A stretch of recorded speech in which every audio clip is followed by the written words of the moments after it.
Well, hello, welcome once again to Pale Blooms and Beyond. Thank you for joining us today. And if you like this kind of programming, be sure and hit the like button and also subscribe. I know a lot of the musicians on this channel that I visit with are not household names.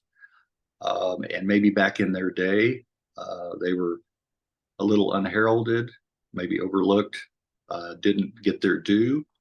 But then a lot of them, like my guest today, found later on there was a resurgence of interest in their music and the bands that they were in. And today they have found a new following and fan base. And hopefully with these interviews, we will connect with older fans as well as find some new ones. Well, Michael Gelardi is an English singer, keyboard player, composer and arranger, entertainment business executive, and restaurateur. After university, Michael co-founded the band Misty in 1969. In 1970, a single, Hot Cinnamon, was released. An album was recorded on acetate, but not released at the time. And so it seemed another promising band would be lost to the annals of history. But then decades later, there would be a resurgence of interest in the band. And in 2022, Grapefruit, a branch of Cherry Red Records, would finally release the album Here Again on CD with bonus tracks. Subsequently, the same label would reissue the album on vinyl. Since the heady days of Misty, Michael has founded his own entertainment agency, become head of Grosvenor, make sure I say that right, Grosvenor Theatrical Productions, and is currently the chairman of Michael Gelardi Associates. Mr. Gelardi has also held other positions in the entertainment industry, as well as co-owning a restaurant in Bournemouth. And my guest is currently working on his autobiography. Well, welcome, Michael. Thank you very much indeed, Greg. Thank you for having me on your show. Oh, you're very welcome, very welcome. Thank you for taking time out to visit. Well, take us back to the beginning. Where were you born? I was born in Durban, Natal, South Africa,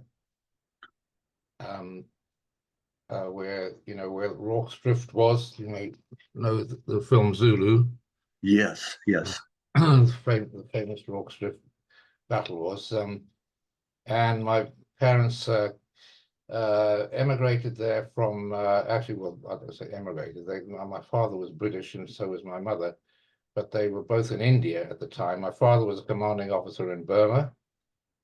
Oh, okay. In the war, basically, fighting the Japanese and in the jungles there. And my mother was in the British intelligence service. She was born in India, and she was a mathematician. She was very clever mathematician. She got a mathematics honors degree at Madras University when she was 15 years old, and she was in the intelligence service, the British intelligence service, and she reported to my dad during the war. Okay. I bet they both have some interesting stories to tell. Yeah. Oh, yeah, they would have if they were still above ground, but they're not. Right. But but I always say, my mother reported to my dad during the war, and my dad fell in love with her and married her. And after that, he reported to her for the rest of his life. Right. He was happy doing that. He was I like that. I like that. Well, early on, do you remember hearing music in the household? I was the only musician, really. My mother was quite musical. She had a beautiful singing voice. But we all, I'm one of five siblings, and we all had different talents. And we were very lucky that my parents cultivated each of us in our own way and encouraged the talents and did everything to make to make them successful for us. And my father was managing director of came to to England. When we came to England from South Africa, he became managing director of a very large, well, he built a very large hotel company called Trust House Forte. We owned people, hotels you'd know. We owned Travelodge, amongst other things, in America. Yeah. And various other hotel companies. I think I've stayed there. I think I've stayed there a couple of times. Yeah, so had I. Very good value. Well, go on.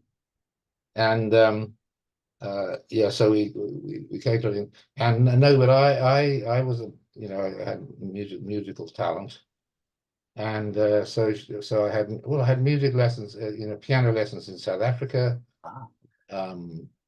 Eventually under a very well-known concert pianist there, and then here I continued with lessons with a couple of other teachers, and but so classical music was basically what I grew up on, which you would hear on the Misty album, because there's quite. I was going to say that the lessons really paid off later on. Yeah, and yes, I think so. And then I got to like, you know, in my teens I got to like jazz, and the Jimmy, you know, a lot of the great jazz. I took a liking to playing Hammond organ. Yep. And so that, you know, people like Jimmy Smith. Oh yes. And Brother Jack McDuff, and all the great American jazz organists. You know, I listened to a lot, and I'm very proud. I actually once shook Jimmy Smith's hand. Did you? It was like taking the hand of God to me. Was he on a tour of the UK or what?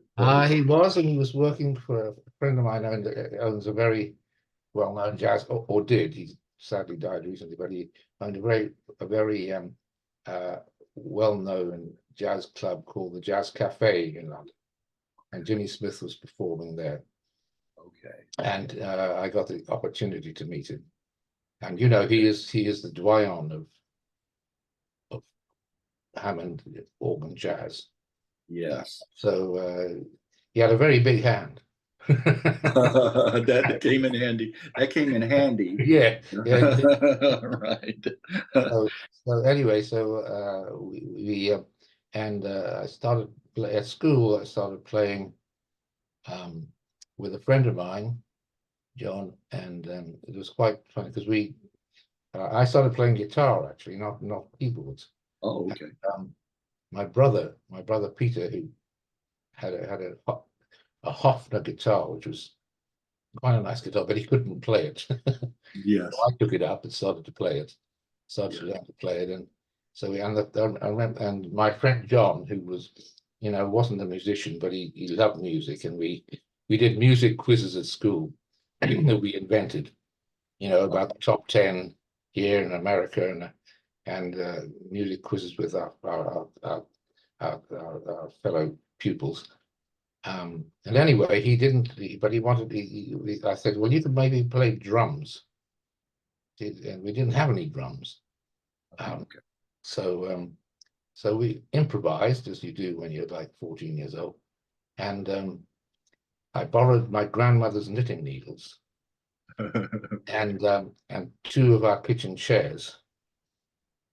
And he played drums on the chairs. On the chair. The knitting needles. Yeah. And I remember the first number we ever managed to get through and actually work was Roy Orbison, Pretty Woman. Oh, okay. Right. And John had quite a good singing voice, and I did the harmonies. And yeah, and that's really how it all started. We went on and we formed a jazz trio. John started playing guitar. He's very talented. He could, at the end of the day, he's probably more talented than I was. He ended up playing guitar and keyboards, and then church. He ended up as a church choir master in the end, playing organ. You know, I have to say this: the Hofner guitar. That's the third interview in a row that brand has been mentioned. Yeah. Oh, really? Yeah. So well, I mean, I don't know if it's still you know, Was it but, was, wasn't it German made? Was it a I guess so. yeah. To be honest, I don't know. I imagine it sounds German. Yeah, yeah, yeah. But it was it was a great guitar. It was a semi-acoustic, Yeah. so we didn't really need an amplifier for it. But yeah, Hofner was at the time, you know, until Fender came along, you know, Yes. Hofner were one of the kind of guitar brands that everybody, you know, played. Right. And it was fairly affordable. Yes, I guess so. I mean, my mother bought it for my brother. I don't know why, because he's completely tone deaf. What about some other bands and musicians that you were really into prior to Misty? Uh, you mean that That were you were followed, influenced that I by? played with, or Yeah, yeah, that you really liked. the Animals? Alan Price was one of my heroes. Okay. I was involved much later with Chas Chandler. I don't know if you ever heard. He discovered Jimi Hendrix. Yeah. He was the bass player in the Animals. Oh, this And is ah, yeah. And animal tracks. Animal I Tracks. Yes. see. I somehow knew How I did was you know that? psychic that you were going to bring that up. So No, the Animals are probably my favorite band. Of the Beach Boys, I think, are the best band okay. ever, Yeah. probably in terms of musicality, and you know, better than the Beatles. Okay. I mean, the Animals were a different thing because they were blues and they were a different kind of music. But the Beach Boys, Brian Wilson, you know, is amazing. It was an amazing genius. Yeah. And I remember Julian Lennon saying the Beatles were pretty naive, really, when they started, compared with someone like Brian Wilson. Yes. Without George Martin, they wouldn't be a Beatles, frankly. You know, they Right. called him the fifth Beatle, but you know, he was the musician. He was a real musician. Right. Made the Beatles, you know, properly trained. You know, do you know who George Martin is? Yes. Yes, I do. Yes, I Yeah, do. and but I know that Julian Lennon, you know, John Lennon's son, Hmm. saying, you know, I don't know if you know a lot about music, but he was saying, you know, my Paul McCartney and my dad didn't even know what a major seventh was until they heard Wilson. Yeah. That's fun. And Yeah. so I think, you know, the Animals were my favorite British band, um, and the Beach Boys were my favorite American band. Yeah. Yeah. You know, I always found it. I know they didn't do this purposely, but the Beach Boys and the Beatles, I mean, they're right there, you know, next to each other. The spelling, Beach Boys and then Beatles. That's true, yes.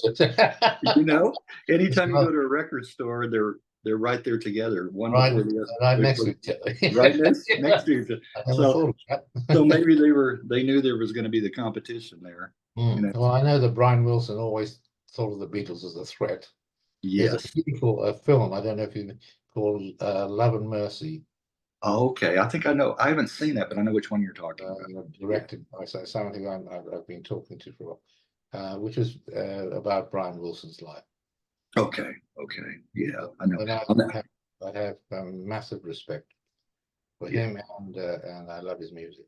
Yes. I've Yes. actually booked the Beach Boys here, because you know, later in life I promoted. I was involved in a lot of promotions. Right. That was what my business. Right. Right. Uh, Well. so, but yeah, well I know that the Animals and Beach Boys are slightly far apart, but still, you know, it's varied, and you know, and you know, like uh, you know, I love Bach and Scarlatti and Chopin and Liszt, and I played a lot of their music on the piano and organ, and you know, yeah, I don't think you need to. I can't remember who said it now, but they said there's only two kinds of music, you know, good and bad. yeah. Right. Yeah. And And that's the way I look at it, you know. Well, yeah, you can definitely tell with, especially with Misty, your classical influences in that Yeah. in music Yeah. in music. Well, Well, yeah, I think there's classical, there's jazz. yeah, There's quite a lot of jazz organ in it, uh, you know, it's rock. Here they call it psychedelic rock. I don't agree with that, right, but that's what the media call my album, yeah. psychedelic rock, there's nothing psychedelic about it. No, no, no, it's I not. mean, I would call it classical rock. Yeah, yeah. Okay. Maybe even bordering on progressive rock. Yeah, yeah, Yeah, progressive rock. Yeah, yeah, but not yeah, psychedelic. yeah. Sorry, the other great band that I admired, it was the Nice, Right, Keith Emerson. Yeah, Keith right, Emerson. right. And I had that as a you're reading my mind again. Uh, I Well, had you're that in my mind. as a comment earlier. Yo, we're reading each other's. Uh, the that means we're on a we're making a connection here, Michael. Um, well, how about were the Gremlins your very first band?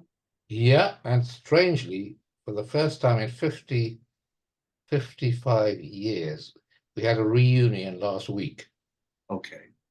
um, Oh, okay. which was incredible. And really, I haven't been, to be honest, I'm not getting any younger, and I haven't been too well recently. But that one dinner with those people, you know, the next morning, my daughter and son always ring me up to see how I am, and I don't need to, but they do. And they said, my daughter said, "Daddy, how are you?" I said, "I've never felt better." Right, You know right. why? Because I had the happiest time last night, laughing, memories, and they keep ringing me up because they want me to eat my porridge and take my medication, Uh-huh. and they take it in turns to call me every morning. Oh. And I said, look, happiness and laughter and friendship is much Right. better medication for me than pills and porridge, right? Oh, it is. That's so true. That's so true. Yeah, so the Gremlins were my first semi-professional band, yeah. Were they Great band. all original members in the reunion? Yeah, Zuzu, well, we later became a guy called Joe, the soul singer, joined us, and we then became Zuzu and the Zam Band. Yeah. And that's when we backed Lee Dorsey. Do you remember Lee Dorsey? Oh, I do. Yes, I do. Yes, I Backed do. Lee Dorsey on one concert here, and the Pink Floyd was the supporting act. Oh, that's something. Wow. And and I told our road manager to ask the organist of the Pink Floyd to move his organ because I wanted my organ there. Yeah. And I've since, I've, I know the manager of Pink Floyd, and particularly David Gilmour is a good friend of mine, Oh, yes. and I hope he won't mind me saying this, but he's just sold their catalog for $400 million. Wow. Wow. So That's I shouldn't yeah. have asked him to move his organ. He won't give me any. Yeah, he got a pretty penny for that. Wow. To say the least. Yeah, now that would be somebody I would really, if he was up for it, really like to talk to, David Gilmour. Oh, yeah, he also manages. I mean, I don't think you've ever heard of him in America, but here he's the biggest thing in music. Yeah. Every artist, big, small, different, Yeah. wants a guy called Jules Holland. Oh yes, yes. He has his own TV show. He still has, yeah. Oh, he still I has mean, that. huge, huge. Yeah. And Jules has been a good friend of mine for 30 years. Oh, right. And He was in the Squeeze, in the band The you were Squeeze. in Squeeze, yeah, Yeah. absolutely. You know your history. I know. I've been following and collecting music for a time, so I know a lot of things. And in fact, he just did a show for me. He's our patron of music. You mentioned the restaurant chain. It's not Yeah. just one restaurant; it's a chain. and we have music, live music every night in every restaurant. Okay. And he is our Jules. I got to be our patron of music, so he does a lot of things for us. Oh, that's nice. That's But no, he's the biggest. His show is the biggest music show in this country. right. Still Well, going funny strong. enough, he's not. He's not. I don't think he's known in America. He Yeah. just did a great album actually with Rod Stewart, Mhm. which got to #1 here and is also in the top 10 in America. And that's the first time he's ever been in the top 10. Oh, is that Been right? in the top 10 here, let alone Yeah. America, because Yeah. he's a great boogie player. Yes. Yes. But also has, as you say, a thing called Later with Jules, which is a big Right. show, very big TV show. Yeah, everybody, Right. Paul McCartney, everyone who's anyone has been on this show. It's a bit like the Ed Sullivan Show used to be with music. Yes. Yes. Exactly. And you So yes, remember? Paul. I'll ask Paul actually. Paul Loseby, his name is. He's the manager of David Gilmour and Okay. Okay. he also yes he and also Jules, and he's had a Oh. history in the music. Oh, Jules would be another one. Yes. Yes, for Yeah, well, sure. Jules would be if you. Yeah, I don't know. You'd have to go through Paul. Jules is a lovely guy, and he's a friend of mine. But I know, you know what they say when the nicer the artist, the more Yeah. difficult the manager. Right. Right. That Exactly. the artist can afford to be nice. Right. There you go. Leave the dirty Very, work to the. very true. Very true. I did an interview not long ago. The oldest musician that I talked to, Carolyn Hester, who was, I don't know if you know that name, but she started out in that Greenwich Village folk scene. She helped give Bob Dylan really his first break. Played harmonica on one of her albums, so she was putting out material before Bob. And I said, "Well, have you stayed in touch with Bob Dylan? Have you talked to him recently?" "Oh no, the manager. I mean, you can't even get to through the manager to talk to him." So, Well, that's the thing. You got. Well, Bob Dylan. I was a director of a music festival company here. Yeah. We had some big festivals, and Bob Dylan did all three of them. We did one festival called the Hop Farm in here in the south of England. We had an Irish festival called the Fleece, and we had Benicassim in the south of France, which is a huge, 250,000 people come to that. Yes. And we call it the Glastonbury by the Sea. Yes. Yes. And he's done all three of them because Vince Power, who ran the company, I was just on the board. Right. Like Bob Dylan, and so he did each one of our festivals. He did, yeah. But yes, it's as far as Misty is concerned, yeah. It's been a great adventure, and all because of an ex-girlfriend of mine. Okay, well, let's talk about that. Let's talk about the She doesn't want to talk about it. She doesn't even want to talk to me anymore. Okay. the genesis of Misty.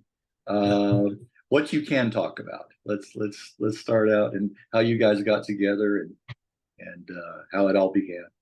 Well, it all came out of a soul band that I joined when I left college and wanted to turn professional, which my parents weren't very keen on. And I eloped with I had a jazz band. I eloped with my drummer's wife, which who was the mother of my son now, and that's still been a part of our family. But anyway, we went off after my exams, and we set up in a flat in Clapham. Have you ever been to London? No, I've never been to London. The only time I've been to the UK was Manchester. I went to Manchester. All right. Why? 2000. It's been 2000, so 24 years ago. Yeah, that's the only time. Well, London's a different thing. But I didn't have a job, and but I had I had my time. I wanted to be a professional musician, and anyway, my girlfriend, the Mary at that time, bought the Melody Maker. The Melody Maker is a big, the musicians. You probably Yeah. know. Yes. And then everybody advertised, for jobs. Oh, right. And then and she looked through that, and there was a band advertising for an organist in the Clapham area, and it turned out to be a soul band called the Sonny Burke Show.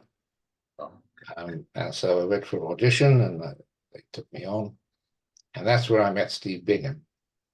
Oh, that's a great band. Okay.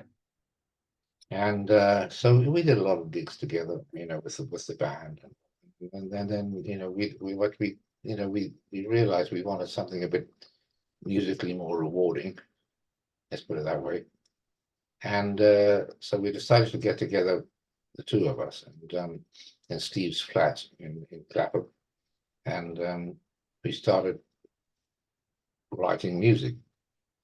And he couldn't read music. But I could, and I also started teaching him some Bach, some bass ends of Bach and things like that. And we started playing that kind of thing, and then putting it together with some of the stuff because he'd written some stuff. I had actually not written anything at that time. Oh, okay. And so we started sort of molding the things together, which worked pretty well, and then anyway, we went back. You're testing my memory now, but Mary and I, my girlfriend, we ended up back at our family house. We had a big family house in a place called Weybridge here, which is a good part of the country, and it was a big house because my parents had 5 children, and anyway, and Steve moved in with us, and my parents were very understanding, and anyway, we said, well, we need a singer, and we need a drummer, and Steve said, well, I know I know a guy called Tony in Steve came from Birmingham. Oh, okay. Well, Solihull, which is near Birmingham. And he said, I played, I played when I was up there with a guy. He's a pretty good singer called Tony Wooden. And I said, okay, well, let's invite him down. And Tony came down, and we hadn't stayed in our house. and we started to work together. And he'd written some good stuff. He wrote Witness for the Resurrection, which is the first track on the album. Yeah. Oh, right. And anyway, it just all went on from there, and we got the drummer. We had a manager, a Lebanese manager actually, called Henry Hadaway, who's still pretty well known. He had a lot of hits with various, I can't remember who they are now, girl groups and things here. And Henry's still quite well known. He had a company called Satchel Management, and still has. Right. I had a question about that. I could ask it now, or after you continue with this, or fill out the intro about residency in Beirut. Oh, that's a whole story. Yeah. Okay. Yeah. Well, we'll get to that. Yeah, that's well, go ahead. Anyway, and then John drummer joined us, and in fact, Tony, Steve would not come to, and he booked us. Henry Hadaway, who was our manager, wanted to do something. We needed to earn some money, so he sent us to Beirut. Okay. To a very beautiful club called the Acapulco Beach Club. Yeah. Which is right on the beach. It was a beautiful place, and we were the only British band in Beirut. Right. Well, This is the first interview that I've done that Beirut or Lebanon has ever come up. So it's a shame what's going on there now, of course. oh yeah. Terrible. And you know what? Because well, you know, but it's been going on a long time. When we landed in Beirut, there were bomb holes in the runway. Mm. That was 1969. Yeah. So you know, it's they've learned to live with this. Yeah. Not as bad as it is now, I guess, but yeah, but they're peace-loving people. They don't call themselves Arabs. They say, you know, we're Phoenicians. Yes. And they are very, you know, they're lovely people, very, you know, very civilized, very decent, and very peaceful. But they're in the middle of something rather, you know, unfortunate. Unfortunate. Yeah, it's very sad. So yeah, which you know, really, and I still know people. I was involved in a thing called the Betadine Festival there, which was up in the mountains. Beautiful, beautiful area, and they have some beautiful places. It's just anyway, we won't go into that. We're not in the politics show. Okay. I could join you in that. I could yeah, on that bandwagon. I could jump on that bandwagon, but yeah, we'll keep it to music. We'll stay away if we can.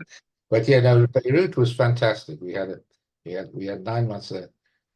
But the fact that Steve refused to come, okay, because he didn't. I had to take Mary, my girlfriend, and he did not believe in girls going with bands, basically, you know. oh.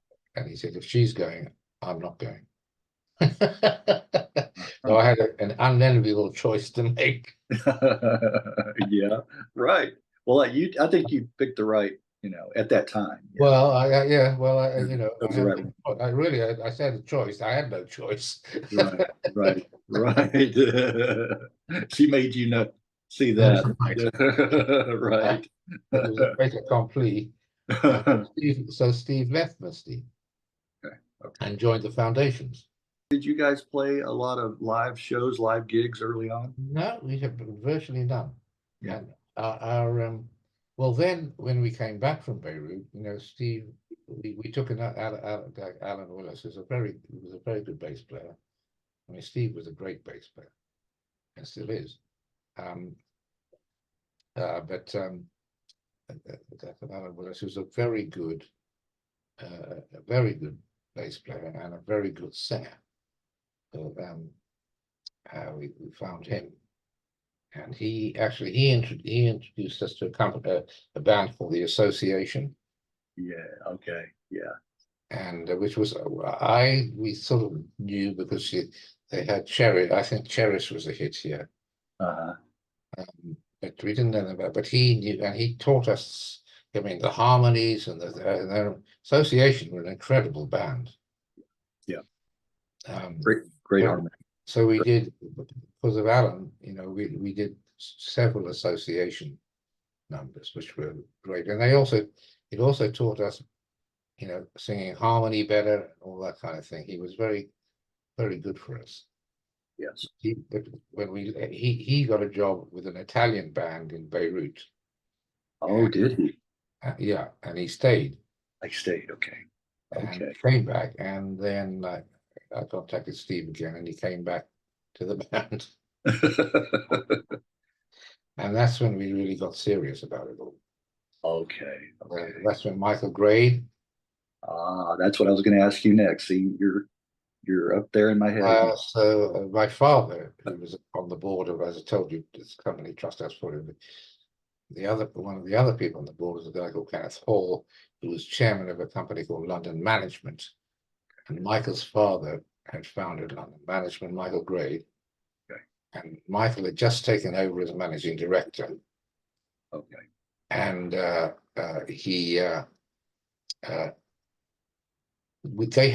were very big in the variety variety business. People are you probably don't know them, but people like Morecambe and Wise. Have you ever heard of that? No, I haven't heard that. Okay. But they're huge here. They're huge comedy duo. And Tommy Cooper. There were so Oh, many big. Bruce Forsyth, who was a big name. Tommy Cooper's the one that wore the fez, right? Yeah, that's right. And died of a heart attack on Yes, right on stage. Yeah. on stage. Yeah. And Bruce Forsyth. Anyway, they had a plethora of great variety entertainment, and Michael's uncle Lou Grade, who you probably heard of, started ATV, the first commercial TV company here, and he became a big film producer in Hollywood. The Grades were an amazing family. They were Russian refugees, basically, that came here and just took over the whole entertainment business. Entertainment and in those media, which doesn't mean social media in those days, television. Oh, right. And it was and anyway, Michael took over. He was 25 years old. I was 19. He took over his dad's business. His dad wasn't well. His dad died quite early.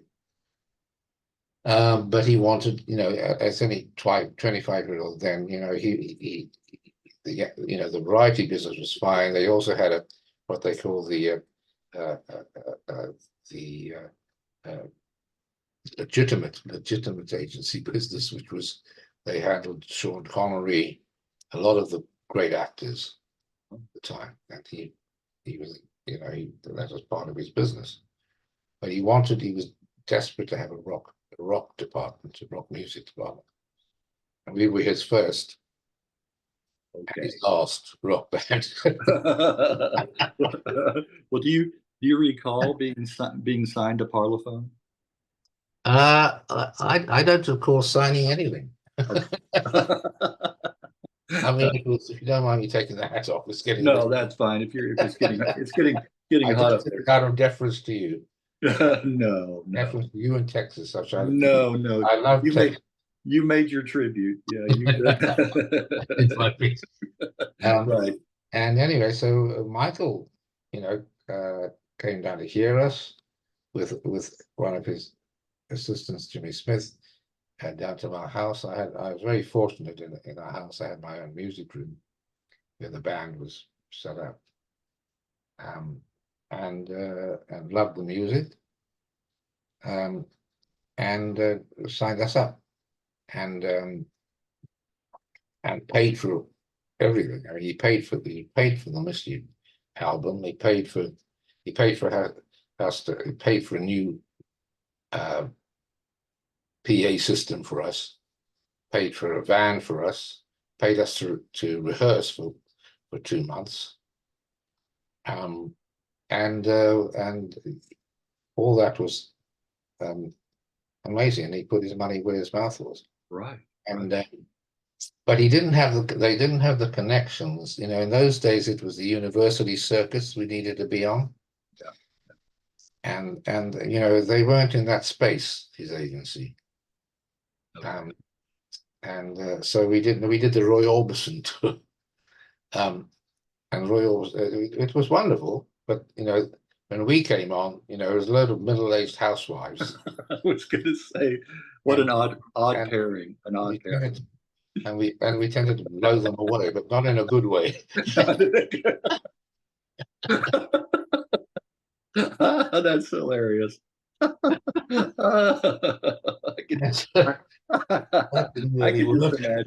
can just imagine that. We did one Banbury University here, and we blew them away then in a good way. Oh, in a good, okay. That's the only gig we did, only one. Yeah, that and the Roy Orbison, and that's the only live gigs. And we did 2 television shows for Border Television, which is up north, which we have, but we have a #1 fan called Kevin Johansson, which it's a long story, but he found me. Okay. And I was wearing this T-shirt, which you can't see, but it's got my lodger here had it made for me for Christmas 3 years ago, and it has the Misty on it. It has the photograph of the album cover. Oh, okay. Misty here again. And he came up to me, this guy, and said, "Is that really the original Misty rock band?" And I said, "I think so. Well, have you heard of us?" And he said, "Heard of you? I've got your single, Hot Cinnamon." Yeah. Yeah. Good Lord.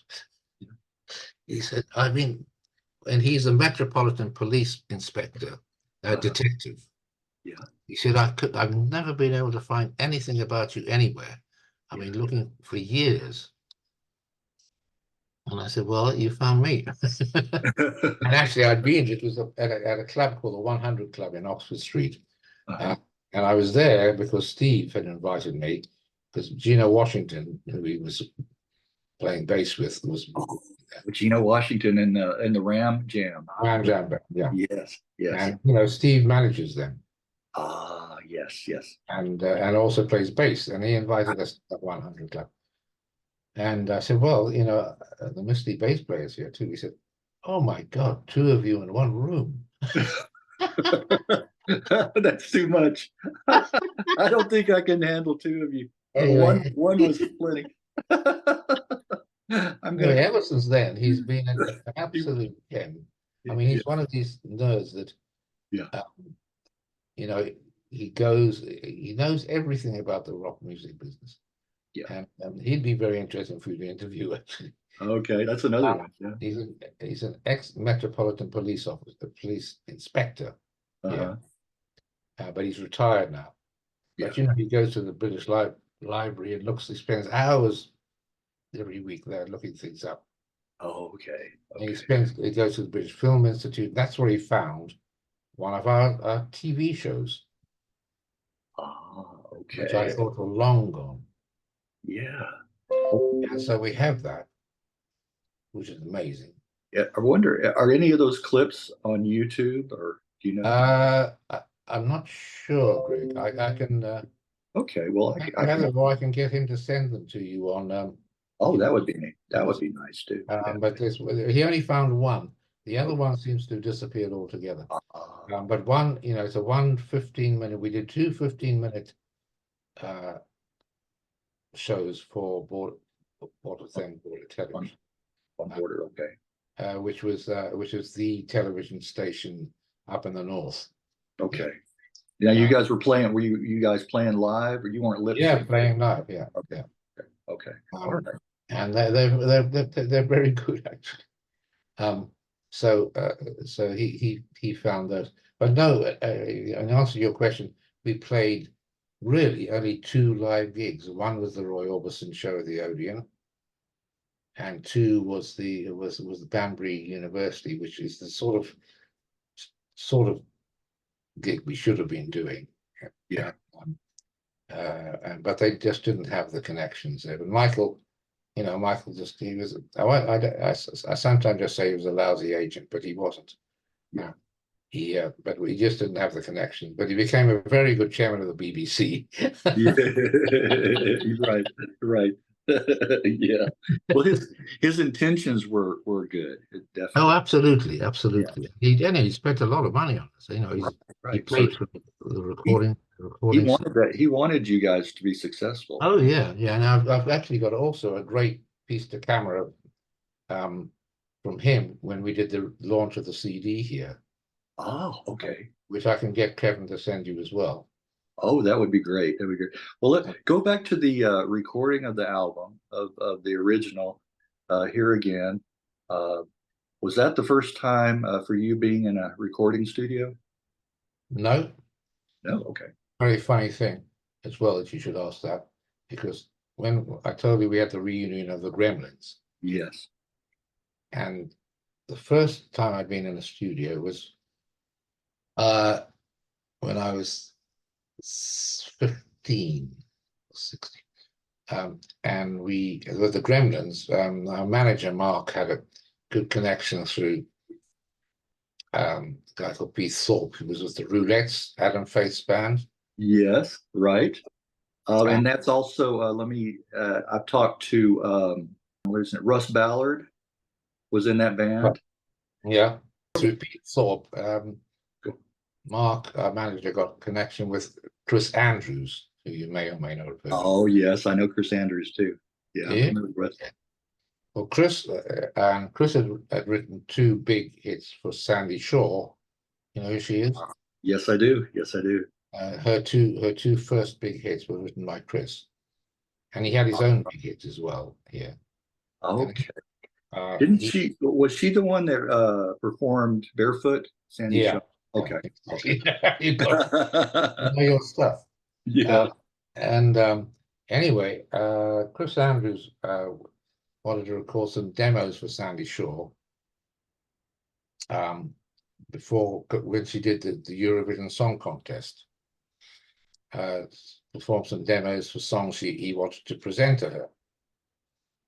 And you know, he's written basically all her hits up till then. And our manager got us to go in the studio and record them with him back as a backing band. And I'll never forget. I think I was 15, and I was still doing my what's called O levels here. Yeah. Which are you know, primary exams to your senior exams. Yeah. And with the Gremlins, semi-pro band, and anyway, so we got this recording session at quite a famous recording studio here in Wimbledon. Anyway, we arrived. I think the recording session started at 8 o'clock or something in the evening, and Chris Andrews drove up in a gold Maserati. And I thought, I want one of them one day. Yeah, right. And he took out from the boot a crate of beer and a couple of bottles of brandy. And we went in and we started recording. We didn't get out of there until about 2:30 in the morning. Oh, wow. And I didn't get home until 5 o'clock in the morning. I had to get up at 8 o'clock to 8 o'clock to go to school. Did you sleep at all? I didn't learn much that day. Pulled an all-nighter. That's right. But but we recorded some nice some of Chris's songs. Yeah. And I've always and we're all given acetate, but you know, they just, like a lot of things in my life, they've disappeared in the mist of time. Yeah. And when Kevin, our Metropolitan Police officer, he found one of the bass player, Chaz, the Gremlins, because I had no connection with them at all. And he said, I found Chaz. And he put us together. That's how the reunion came about, because of Kevin. Okay. And so he said, also, I've spoken to Kevin about, because I've been telling Kevin, the police officer, about the Chris Andrews thing, because he wants to know. He knows more about me than I do. You should speak to him.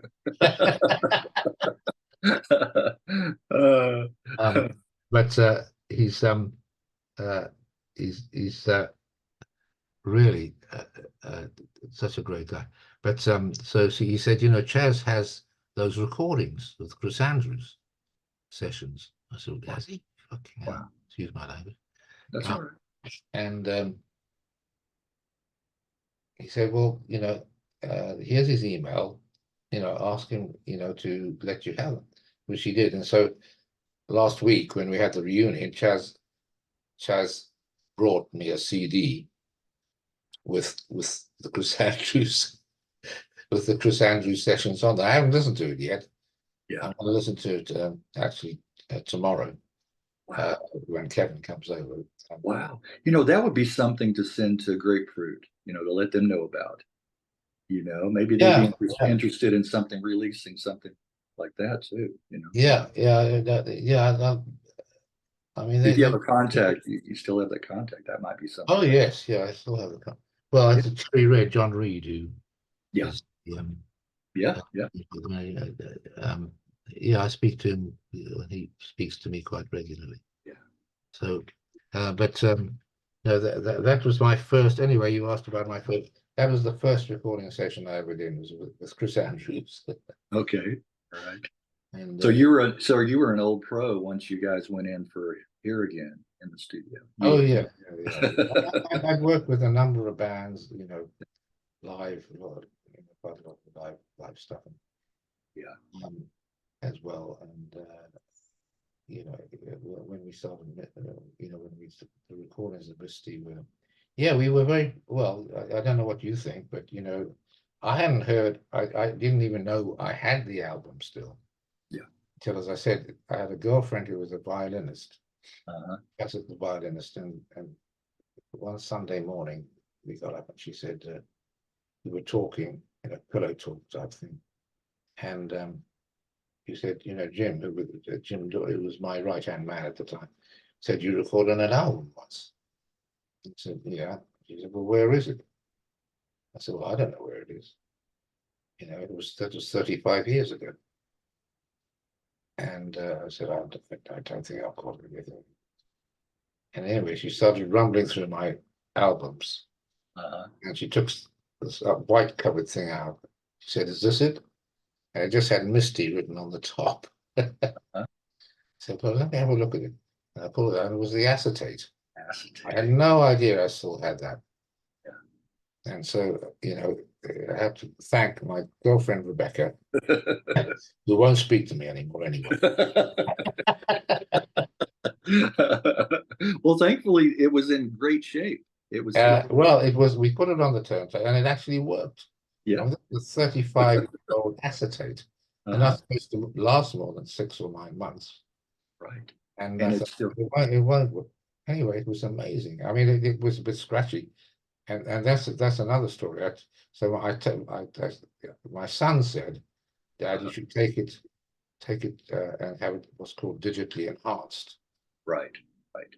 And he said, take it to because he's in technology and all that. He said, take it to this place in Shaftesbury Avenue in London, called the Porky's. And I took it to Porky's and gave it to them. And I said, can you do this? And he said, yes, we can do that. And then I said, fine. I said, how? They said, how many copies? I said, well, 50 copies is fine. And anyway, they said, well, if you come back in 2 days, we'll have it done. And they took they take the scratches out, and they did a fantastic job. Everything. Put it on CD. Uh-huh. And anyway, I went back to pick it up, and the engineer said, our boss would like to meet you. I said, well, why? Why would he paid my bill? I paid the check. What do you want? And he said, no. He's heard the music and he'd like to meet. I said, well, all right. And this so Porky came down. Porky himself. And he was a bit porky. Maybe that's why he called it Porky. And anyway, he said, who is this band? I said, well, it's a band called Misty. I didn't say I was involved in it. I said, Misty. He said, I've heard some of this music before. I said, no, you've never heard this before. He said, no, I'm pretty sure I've heard it before. So some of it before somewhere. He said, when was this? I said, 1969. He said, well, I was in a band in 1969. I said, really? What was that? He said, a band called The Foremost. Oh, yes. Yes. I am familiar with The Foremost, yes. And that was Porky. Porky was. And Porky was the bass player. Okay. And then I said, okay, I know we have heard this music before. Because they were on the Roy Orbison show with us. Oh, right. They heard you play. Yes. Yeah. Yes. And I thought that was like 35, 40 years ago. Right. He still said, I remember that music. I remember that music. Wow. Wow. That's amazing. Yeah. Well, why wasn't the album released at the time? What circumstance? Because One, we were signed to the wrong label, which was Parlophone. Okay. I think, Parlophone was it was the Beatles label, yes. Right. Right.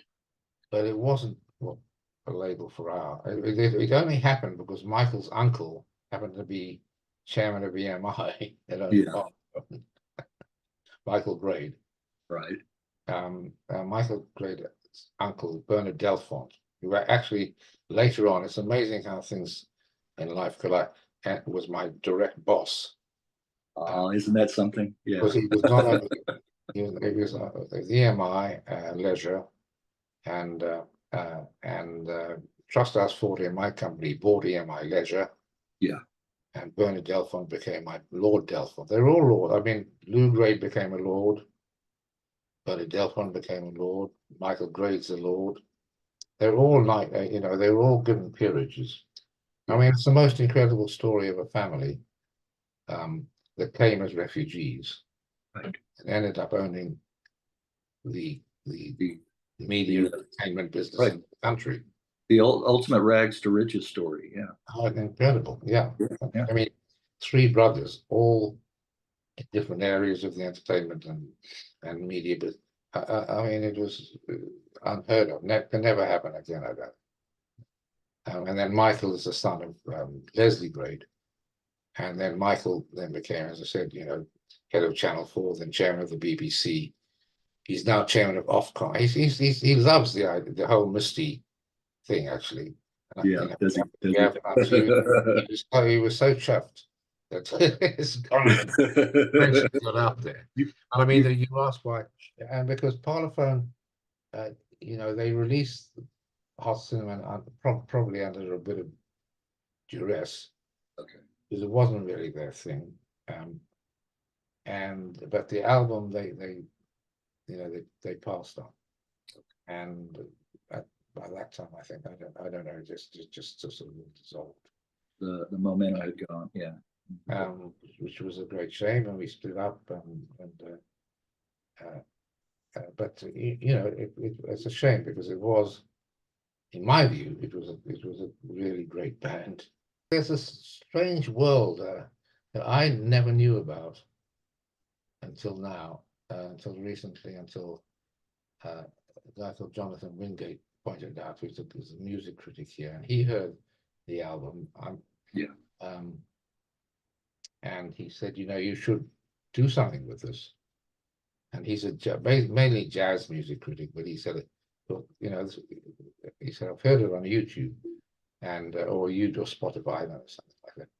And because Cherry Red put it on all the platforms, and he said, you must do something. And that's what spurred me on actually to get CD done and get a record deal. Do you know Wiener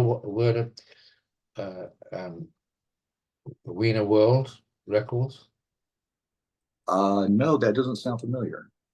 They're the same. They also bid for the album. Oh, okay. How do you spell that? Wiener World, WIENER World.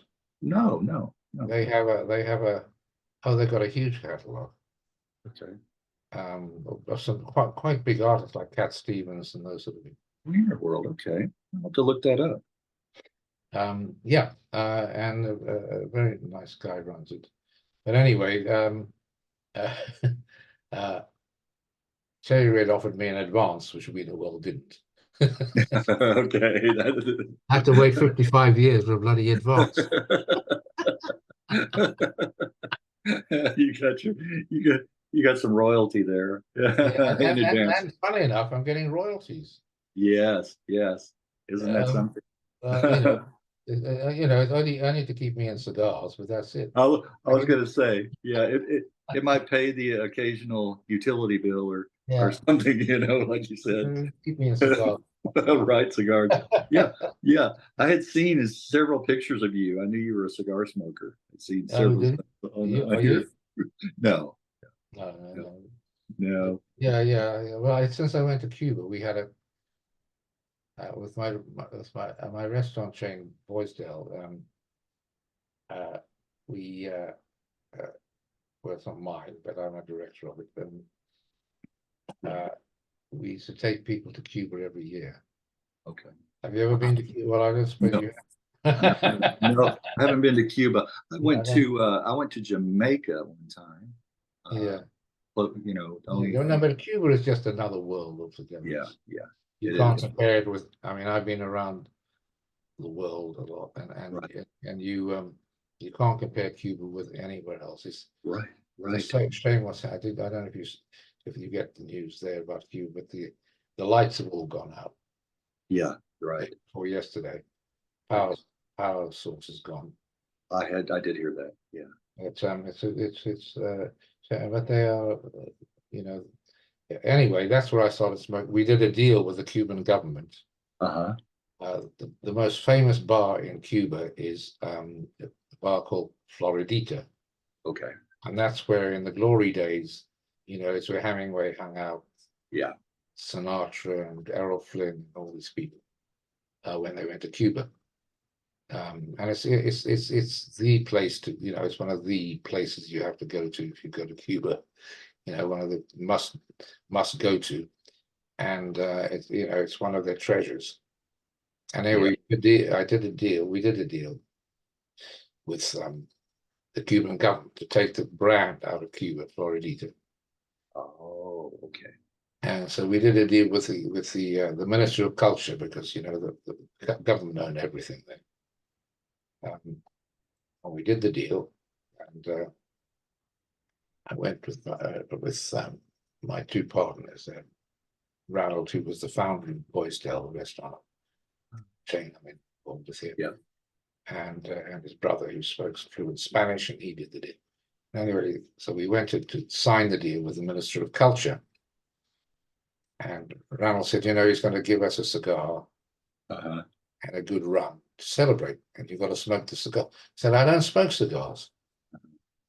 But I had smoked cigarettes for many years. Yeah. Well, you're going to have to try. Yeah. It's like So the night before, we did a kind of rehearsal. uh-huh. Just to make sure I didn't choke myself to death. So it was like the deal wasn't done until you smoked the cigar. Yeah. Yeah. Well, the deal was done, but then out of courtesy, Okay. Okay. you had to smoke a cigars, drink a rum, and toast, and all that stuff. Okay. And which we did in the end. And anyway, I sort of stayed a couple of days. We stayed, and I smoked a couple more cigars. And then on the way home, I bought a nice box of what's called Partagas cigars, which are very good Cuban cigars. But the amazing thing was I'd smoked cigarettes for like 40 years. Yeah. And came back and started smoking cigars, just one cigar a day. And within 2 weeks, I didn't want another cigarette. And since 2001, I've not smoked a cigarette. And he said, I just lost any kind of desire to smoke a cigarette. So it was a good thing in a way. Yeah. Yeah. But so we founded Floridita in London, which was very, very successful here. We were the only people that were allowed, that were actually had a license to take Cuban musicians out of Cuba. Oh, is that right? Okay. That was part of the deal. Yeah. So we had some great Cuban music. Buena Vista and all of those people came and played Buena Vista Social Club. Yeah. That?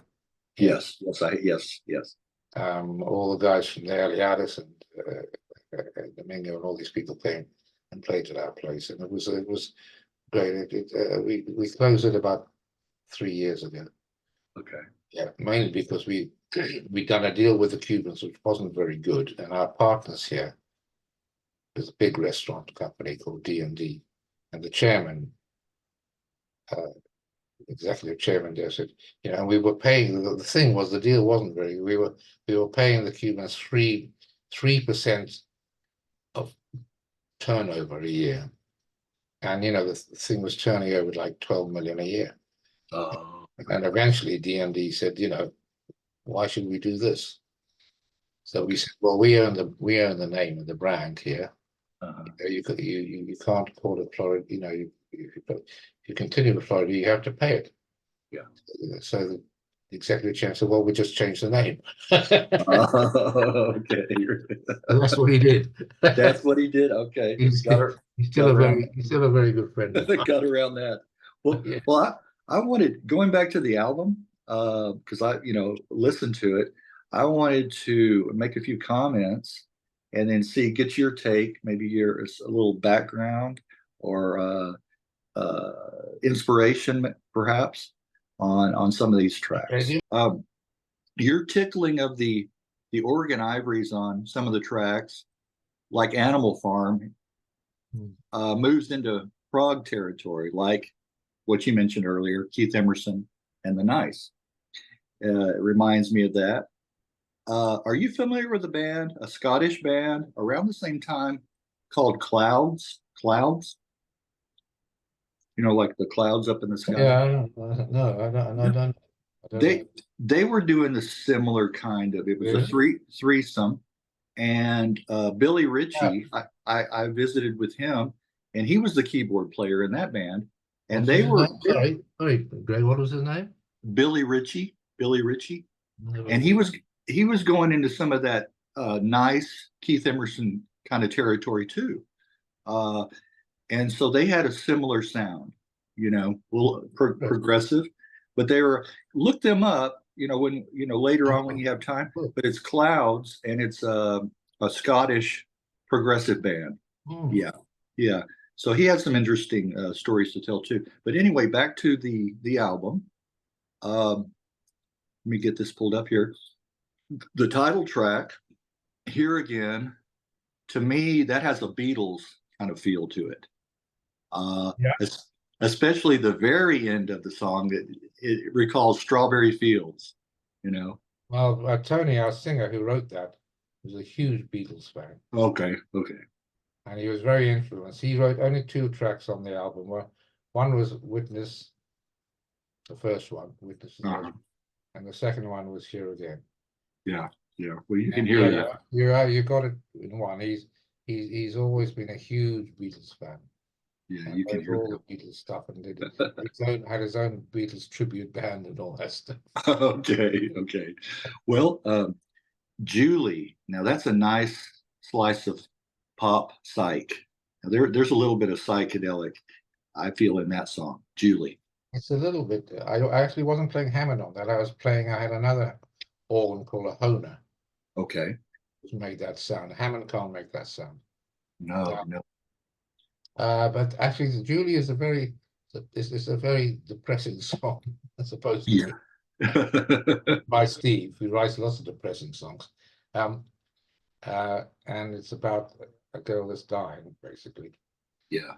Um, Sometimes I like the more depressing songs. I oh don't know. yeah. I mean, it's a lovely song. It's a Yeah. very it's a sad and sensitive song. Um, and if you listen to the end, the bass on it Yeah. fades away as her heart dies. All right. It's Yes. supposed to be her heart dying. Okay. That's good. I like that. I like. And so yeah, that's that's a very sad song. Um, and what did you mention Animal Farm? Yes. That one reminds me a lot of the Nice. What the Nice, Keith was doing on that one. Yeah, well, I wrote that, and then it's about George Orwell's. It's all based on George Orwell's book, Animal Book. Yeah. Farm. I Have you thought ever so. read it or heard of it? Yes. Right. It's about communism basically, Right. and it's deep. Because in those days, um, uh, we were all very philosophical young men. Uh-huh. We all had what we thought were deep thoughts about all sorts of things in life. Yeah. And Animal Farm, I actually studied, for my A levels, and so that's what that's all about. But yes, yeah, I can see that. And poor Tony singing, he said, how did I sing that? Yeah. He said, and why did you write something like that? Because the end, if you listen to the end, Mhm. it goes on and on and on, and he has to sing the part, because a lot of the stuff we did actually was based quite often on Steve's bass playing, and Yeah. a lot of the melodies came out of what he was playing on bass. Yes, right, Usual. right. And that was one of them. But yeah, the animal farm was a. But I think I don't know. I think my probably my favorite, and it was the one that I wanted, or we wanted done as a single, which was Final Thoughts. Uh-huh. It was also Right, depressing, right, right. but at That, the time, Procol Harum were out there and things like that. And Final, if you've heard, it's very choral. right, right. It's very choral. And Steve wrote it and I arranged it. Yeah. I That mean, arranged the vocals on it. I think that's my favorite on the whole album, Final Oh, Thought. really? Yeah, I think I so. was very pleased to hear you say that. Yes, That's yes. the one I thought we should have released as a single. Right, right. I can hear that as a single. I can. Yeah, And, I mean, as I said, it was the time of Whiter Shade of Pale and those sort of right. things. And that's another, yeah, Procol Harum, yeah. Yeah. Another, Actually, it's very interesting. Elton John just this week wrote an article about why keyboard players are not heroes. oh, okay. Oh, all right. All right. And he mentions a lot, not of course not me, but he invents, Brian Auger, Zoot Money. I don't know if you've ever heard of him. Yes, I have. Yes, I Oh, have. you have? Okay. Yes. Well, Zoot died a couple of Yeah, months right. Yeah, yes, he did. ago. I knew him. I knew him very. I booked him. He did a lot. When he used to work, he used to play in Alan Price's band. Uh-huh. The animals, yeah. Yeah. No, not the Animals. No, Well, not the animals, but Alan was Alan in there. Price now. He Right, has a fantastic band. right. But he only plays once a month in one place, and that's all he'll do anymore. Oh, okay. And it's called the Bull's Headed Barns, and it's a very famous jazz venue for I went there first when I was about 15, I think. Yeah. And he just plays there. And Zoot was played, it was part of his band and played with him, and also Zoot had his own band. I can send you the article. Actually, it's a very good by Elton. Oh, Actually, yes, I like to read. I would like to read that. about keyboard players and some of the great ones we've had here. I remember Alan Price, Oh Lucky Man. Yeah, well, everybody knows it. Alan just gets one mention because Elton is talking about, as I said, I think the title was "Why Aren't Keyboard Players Stars" or something like that. And he's talking about all these great keyboard players that, and Alan gets one mention at the end, and I thought that's not right. He's probably the best of all of them. Okay, right. And I learned virtually every solo Alan Price ever did. In his, with the Animals, The Price of Fame, when they had the Alan Price, what was it called? Yeah, Alan Price set, the Alan Price set. That's right. Yes. And he's an amazing talent. I mean, he's a funny bloke. He became a friend of mine later on in life.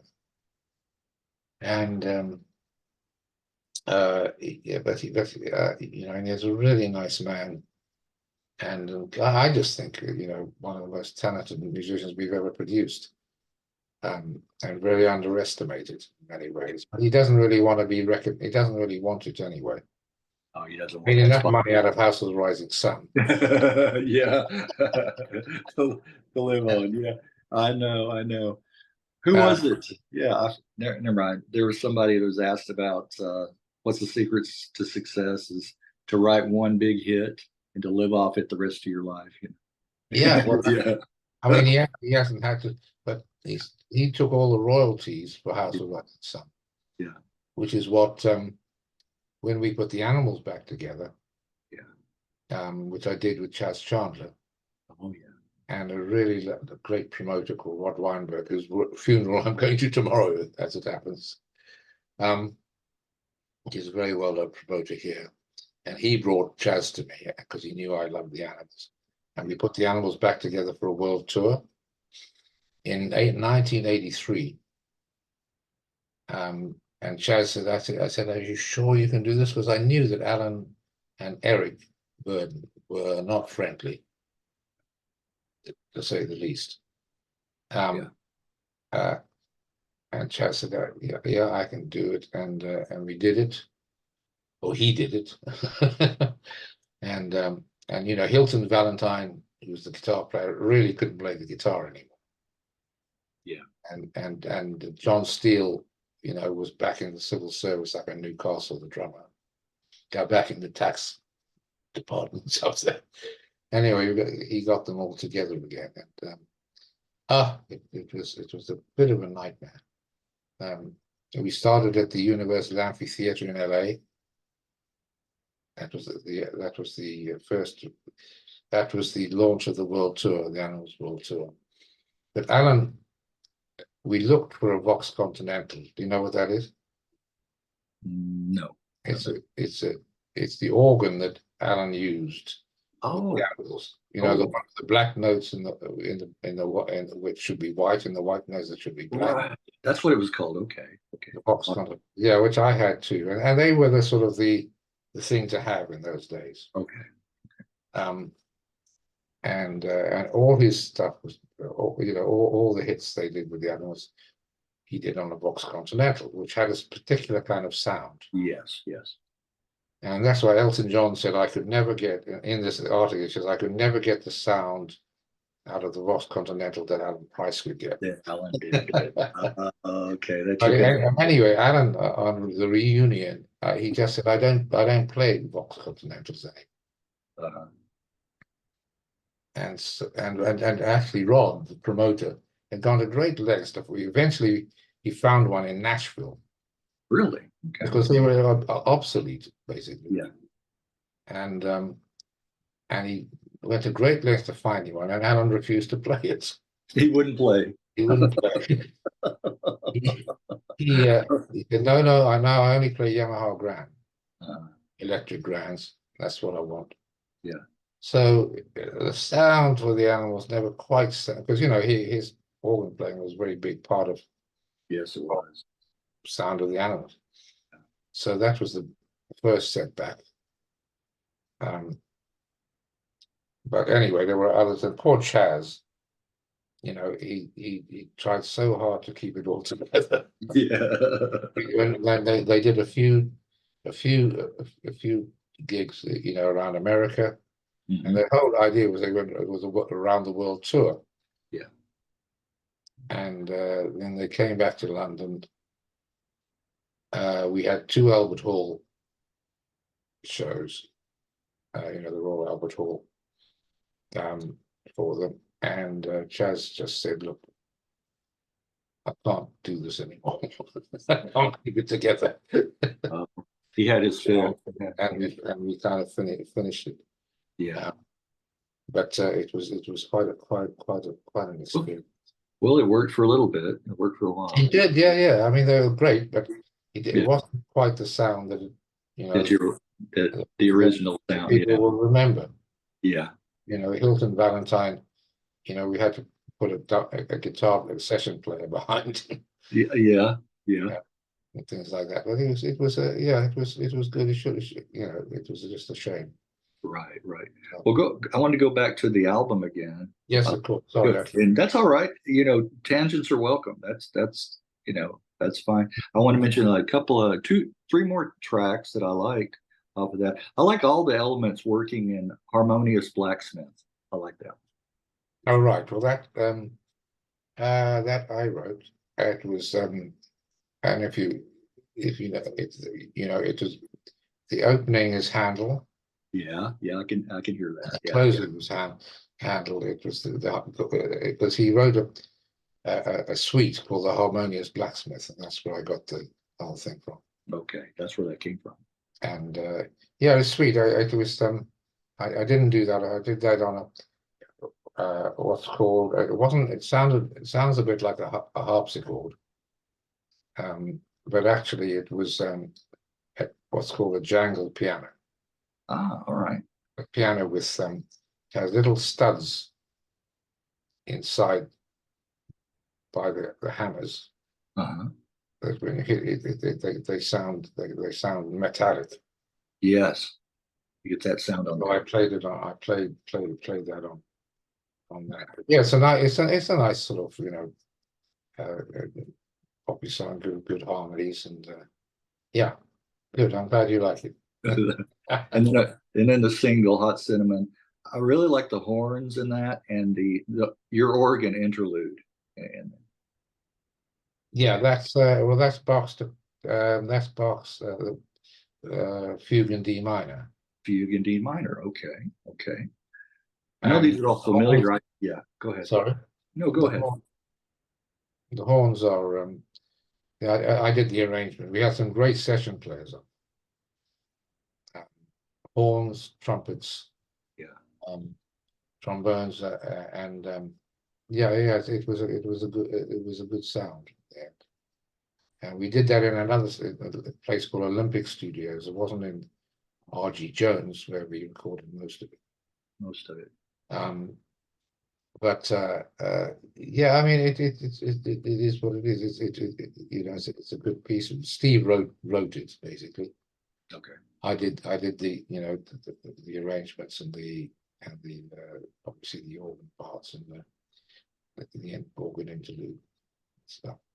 But yeah, it's a good. I'm glad you like it. You know, a lot of people, as you know, as Kevin said, you know, this our number one fan, the Metropolitan said it's a fantastic song, fantastic song.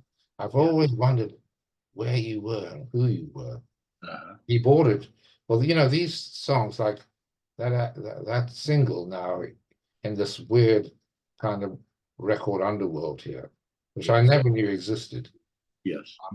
goes for between 100 and 125 pounds. Right. The single. Right. Uh-huh. It's quite extraordinary. Right. I mean, we don't see any royalties from it all.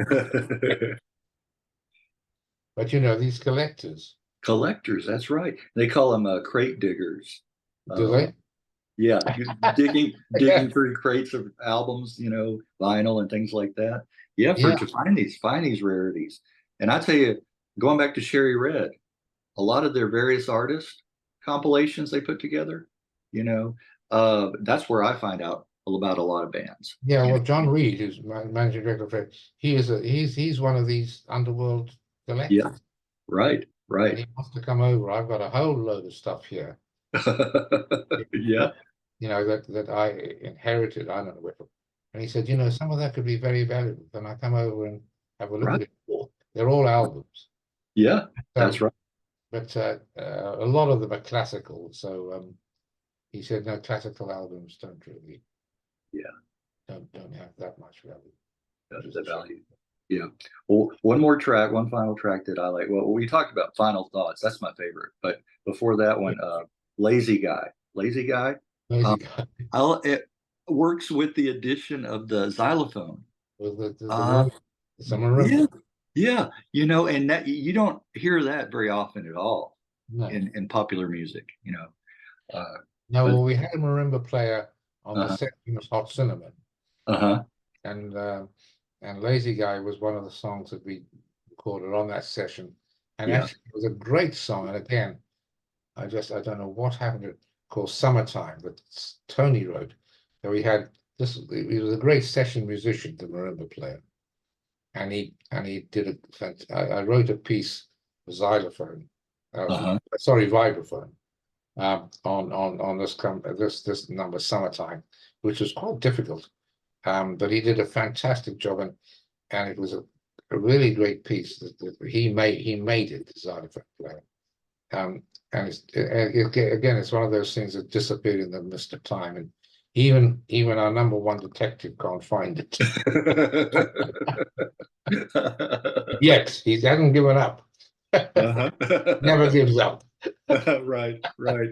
You know, I think that's what I tell people, you know, is I like that kind of detective work. You know, he was a policeman, but in doing these interviews and researching and tracking down a lot of the artists, it's doing a little bit of detective work, you know. Yeah, sure. And I enjoy that I part. don't know, how did you find me? Yeah. I had found out about Misty, and I think it was through Grapefruit. Oh, Saw that the release, and then checked it out, and then liked what I heard, mm, and that's how I found out. Again, going back to Cherry Red and what they released, and then just there's two or three websites out there that do either do interviews, or they talk about these releases, that were a resurgence of interest in bands from the 60s and right. 70s.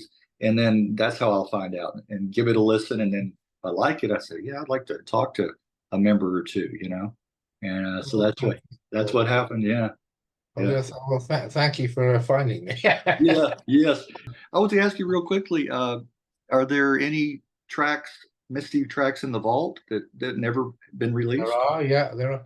There's a great, actually, Emerson, Lake and Palmer version that I did, Uh-huh. um, inspired by Keith Emerson. I don't know if you know that there's a film called 633 Squadron. 633 Squadron. No, I'll make a note of that. Well, about the war, the Okay. American bombing of these uh, these guns in the war. It's a great film. 633 Squadron. Okay. 633 Squadron, and the the theme tune is written by a guy called Ron Goodwin. He's a very well Oh, known, yes. you He's, know. yes, I mean, he composed a lot of war movie themes and things like that. Yeah, it is a film, great film. Yes. Anyway, it was a great piece of music. And when we went to see 633 Squadron, I thought that's a great piece, and it Yeah. lends itself. Do you remember Emerson did or was it the Nice, or was Emerson Lake and Palmer did a version of America, the Bernstein. Yes. Yes. I think that might have been the Da, da, night. da, da, da, da. Yeah, Yeah. I think so. Yeah. Yeah. Um, yeah, they had a hit with it here. Yeah. Anyway, it was a typical Emerson type thing. Leonard Bernstein said it's a load of rubbish. Oh, did he? He would, but I thought it was great. uh, And anyway, I thought, I remember America, and I thought this could be very like that. I can send you the track, and so we recorded yeah. that after there's a whole lot of tracks called After Après Misty, Okay. which we did. Yeah. Also, it You- was a liquor, it was all sorts. It was some, it was some pop stuff, but 633, I wanted to put on the album, on the Misty album. It was really, I thought it really, I mean, again, it was, because it was recorded so long ago, it was a little bit on the recording side of it, but it's still, I mean, it sounds great, and it was inspired by Keith Emerson, okay. and I did an arrangement of it. But I can send these things to you. I got your email. Is that your email, the one that I have? Yes. Yes. The one we've been corresponding. Yes. Yes, that's mine. Yeah. Yeah. Yes, I'd be welcome. Yeah, That one. definitely. Well, do you think there's any plans maybe in the future to re-release these, or release these through Grapefruit again, or anything like that? Well, I suggested it to John Reed, and I've sent it Yeah. to him. I don't know. I don't, I really don't understand these recording companies. He sold out the CD, and it's Yeah. not the first come across us. Right. And I said, well, John, you're going to print any more? He said, no, Yeah. don't do that. He Yeah. said, well, you sold them out. You Right. paid in advance. You're paying Right. for, another five. He said, only if we get a big order. Uh, So, I said, well, what's the big order? He said, somebody orders 300 or something like mm, that. So, but I don't know. It's a strange business sort of. It's a strange sort of business plan they have with these things. right. And also with the vinyl, they sold. Yeah. Alice Gerson said, we're down to 200 now. Right. And I haven't asked if they're printing it. Doesn't matter. But yeah, I mean there is an après Misty Yeah. Yeah. trucks. Uh-huh. Well, maybe, yeah. Maybe Gerson would be interested. One of the other. Maybe I don't really know how that works, Greg. Yeah. That they as far as I know, they just print the vinyl. Mhm. That's why Cherry Red. I mean, I'd never heard of them. Cherry Red did the deal with it. Yeah. Yeah. Yeah. And they've done a very good job on the vinyl. Yeah. And they're very cool. But I just don't know what their business model is, these guys. Right. Right. Right. They'll print like 1,000 and then sold, or they move on to something else. Move on to something else. Right. Right. Yeah. So I don't know the answer. As I said, I've sent. He said send me the après Misty stuff, but I haven't heard back. That was 2 or 3 months ago. Okay. Well, there's always that chance. Yeah. I mean, it's a bit of a hodgepodge of different things that we just turned us on. But Right. the Sweet 3 thing, I'll send you, because I think. Oh yeah, that would be great. That would be great to hear that. And if you listen to it, if you watch the films are great. It's a very famous film. Yeah, yes, and I have like Ron Goodwin, like a collection of soundtracks that he did for movies, and I know I have that. I know I have on CD, but I know he was heavily the war movies and things like that. He did a lot. Yeah. Well, this is a war movie. Yeah, he did a lot of those. And so your current. It's a great scene, and I thought it just lent itself to the Keith Emerson type treatment. Right. That's what I did. Yeah, that would be great to hear that. So you're still working on your autobiography and feeling a little pressure from the publisher and. Yeah, not so much from the publisher of my biography. There's no pressure. It's just when's it gonna, because my memory is, there's a lot. I produced I mean, we haven't talked about it, but a huge plethora of shows. Yeah. People from Ella Fitzgerald, Sammy Davis, to take that. That's what I do. Yes. And I've had a fantastic life, really. Ella became a good friend, bless her, and Oscar Peterson. Oscar, yeah. And I produced Count Basie and Lena Horne together, and Andy Williams and Sarah Vaughan with Nelson Riddle, and Nelson was such a lovely man. Mm. And Bob Hope, I did 3 Bob Hope Royal Galas here. And this was in my later, obviously after après Misty, and I've done tons of stuff, but every time I see something on television or something, something else comes to mind. I remember that, and so I send my biographer a text, just a couple of words. Because sometimes in the middle of the night. Poor guy. He's extremely patient and understanding, and I couldn't appreciate him more. Yeah. But anyway, he's starting to say, "Look, Michael, we've got to finish this." Yeah. You can't keep adding and adding and adding.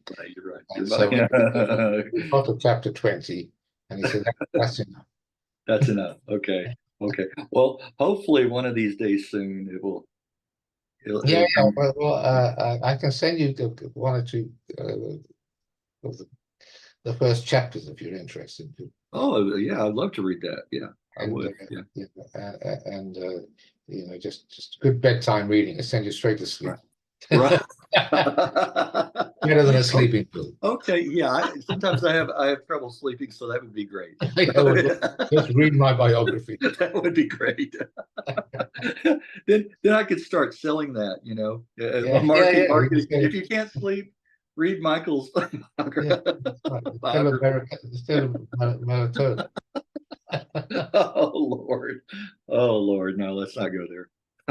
All Uh, right, anyway, well, yeah, it's been real thanks so enjoyable. much. You've been a tonic for me. Okay, well, I'm glad. I'm glad. And this is it's not just about music, but it's about making connections too.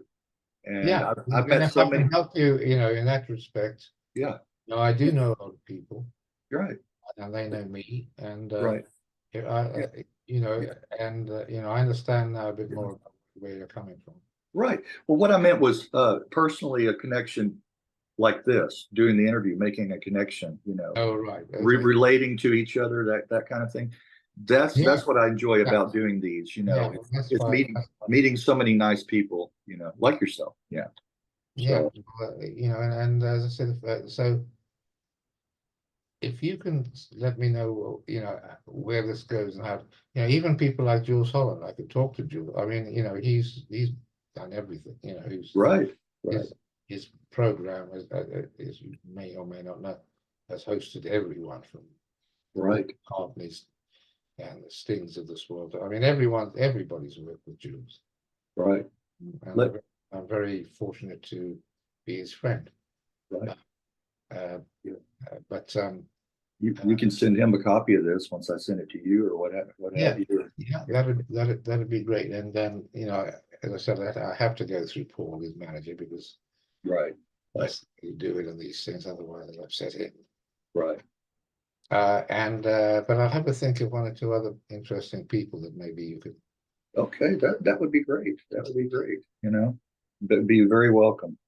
So Okay, well, it's very interesting. It's been very interesting for me. well, good, good. It needs to be a mutual appreciation. Yeah, I think that's what it's about. You get something out of it, I get something out of it. yeah, You yeah. know. Well, I've got therapy out of Okay, well it. that's good. Well, that's good. That's good. Yeah, yeah. I serve my purpose then. Yeah, Yeah. you have, you have. I hope Well, I've served mine. well, yeah, you definitely have. You definitely have. And it's going to be interesting once we, do. I love getting the comments, reading the comments, and seeing how many people appreciate you. You never know, they may be coming out of the Well, woodwork. you edited, I presume, do you? Yes, I will edit a little bit. Good. Yeah, yeah, yeah. I will. My stuff, going off and when you stepped away and things like that. We'll definitely do that. Oh, And no, I don't mean that. I mean, yeah, well, anyway, do both. yeah, yeah. We'll keep it. I Try don't to get think it. I've slandered anyone, have I? No, I don't think so. No, I can't think of. I Not know. like my biography will. Oh, okay. You'll make up for it with your biography, huh? Well, mainly the women in my life. Okay, that's something to look Don't forward to. count. That's something to look forward to. All right, Okay. Michael. It has been All right. very enjoyable, and I appreciate it. And let's stay in touch. Yeah, And absolutely. It's a and pleasure.